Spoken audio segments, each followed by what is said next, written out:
La première question à se poser en ce début d'année est sans doute celle-ci. Mais qu'est-ce que je fais ici? Qu'est-ce que je viens faire à l'école? Qu'est-ce que je vais faire de mon année? Vous êtes ici à l'école afin d'être instruit et éduqué, de participer à l'instruction et à l'éducation que l'on souhaite vous donner. L'éducation peut être définie comme l'acquisition de la liberté afin de devenir adulte. Être libre, c'est d'abord être libéré. Libéré tout d'abord de ses conditionnements, prendre conscience de son héritage familial, culturel, social, etc., afin de pouvoir prendre de la hauteur et donc d'en être libéré dans le sens où on ne le subit plus. Et puis, la liberté, c'est aussi, et peut-être avant tout, d'être libéré de soi-même, c'est-à-dire être libéré de son petit ego. Autant j'ai le droit, je suis légitime à affirmer ma personne, c'est-à-dire à dire je, autant je cesse d'être légitime lorsque je dis moi je, ça commence à faire beaucoup, lorsque je veux m'imposer au détriment des autres, lorsque je ne pense qu'à moi, lorsque je suis égocentré. Être libre, c'est être libre de poser des choix éclairés et responsables, des choix adultes, des choix humains. Un choix humain est un choix moral, c'est-à-dire fait en conscience, fait par rapport à sa conscience morale, et donc, ultimement, aussi, cette conscience morale doit se référer à Dieu. Et donc, poser des choix humains, c'est aussi poser des choix religieux, c'est poser des choix en rapport avec Dieu, c'est-à-dire que l'éducation est l'autre nom de l'école de la sainteté. Quels sont donc les moyens dont nous disposons, dont vous disposez ici au lycée, afin de pouvoir profiter de cette éducation? Eh bien, le premier moyen à votre disposition, c'est vous, c'est vous-même. Vous êtes des élèves, et vous le savez, vous êtes là pour recevoir ce que l'on vous donne, vous êtes là pour ingérer, digérer et intégrer ce que nous vous enseignons. Jésus lui-même avait des disciples. Discipulus, en latin, ça signifie l'élève. Jésus a eu des élèves, il les a instruits et il les a éduqués.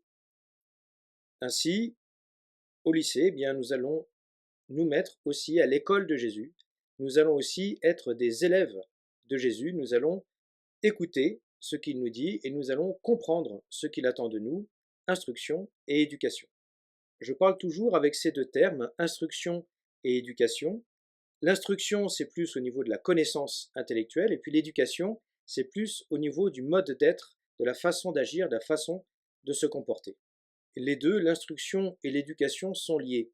Car lorsque vous allez apprendre quelque chose intellectuellement, vous allez en même temps développer une capacité, vous allez développer un trait de votre personnalité que vous pourrez ensuite appliquer à d'autres domaines de l'existence. Ainsi, lorsque vous apprenez une langue avec son vocabulaire, eh bien, vous exercez votre mémoire, et puis cette mémoire pourra vous servir à bien d'autres choses. Lorsque vous peinez sur un exercice de réflexion, en mathématiques par exemple, eh bien, vous allez pouvoir exercer euh, votre persévérance et puis acquérir un sens du discernement, une acuité intellectuelle, un sens de la distinction qui vous sera utile dans bien d'autres domaines de la vie. C'est aussi ce que l'on essaye de vous inculquer à travers les sciences humaines telles que la littérature ou la philosophie, qui vont vous permettre aussi d'avoir une ouverture d'esprit, une capacité de juger et d'intégrer la part de vrai qu'il y a dans le raisonnement des autres personnes. Ainsi, à l'aumônerie et dans votre relation avec Dieu, il va y avoir une part d'instruction, où vous allez devoir apprendre des choses, acquérir des connaissances, et puis une part de développement de vos capacités, et puis d'éducation, de mise en œuvre d'une attitude. Alors évidemment, on attend de vous une attitude charitable, une attitude envers vous-même, envers Dieu, envers les autres, qui soit conforme au désir de Dieu.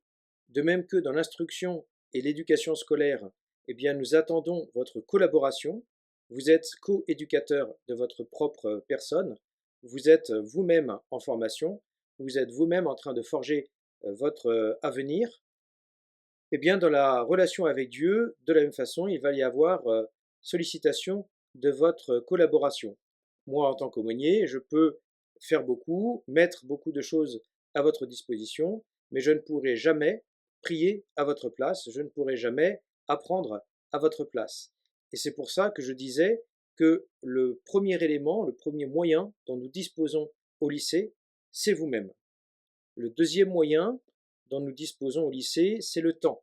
Alors cela va vous paraître bizarre parce que vous avez déjà des journées bien chargées, mais il y a encore du temps, vous le savez, et puis il suffit de bien l'employer pour pouvoir le développer. Prendre du temps de repos, c'est entendu, mais il faut aussi pouvoir utiliser le temps qu'on a à disposition. Et le temps est à utiliser pas simplement à l'échelle de la journée, mais aussi à l'échelle de l'année. C'est-à-dire que dans vos journées, dans vos semaines, vous pourrez consacrer du temps à Dieu, vous pourrez entre guillemets en rajouter, et d'un autre côté, il va falloir vous donner le temps et accepter que tout ne se fasse pas en un jour, que les progrès soient lents et qu'il faille étaler, si on peut dire, sur l'année, voire sur plusieurs années, votre croissance spirituelle et votre acquisition de la vie chrétienne.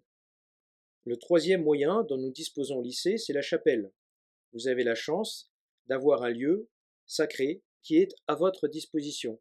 La chapelle est toujours ouverte, le Seigneur Jésus y est toujours présent au tabernacle, les petites bougies à déposer devant la statue de la Vierge Marie sont toujours gratuites, et puis vous avez aussi à votre disposition le petit carnet d'intention de prière pour la messe. Le dernier moyen qui est mis à votre disposition, ce sont les cadres dont je fais partie, surtout à titre religieux. On dit qu'on ne peut pas avoir la jeunesse et l'expérience. Vous avez la jeunesse, nous avons l'expérience. C'est cette expérience de la vie et des relations que nous pouvons aussi mettre à votre disposition, dont nous pouvons vous faire profiter. Je conclus là en vous souhaitant une bonne année et en espérant que vous êtes tous motivés pour progresser humainement et saintement durant cette année. Amen.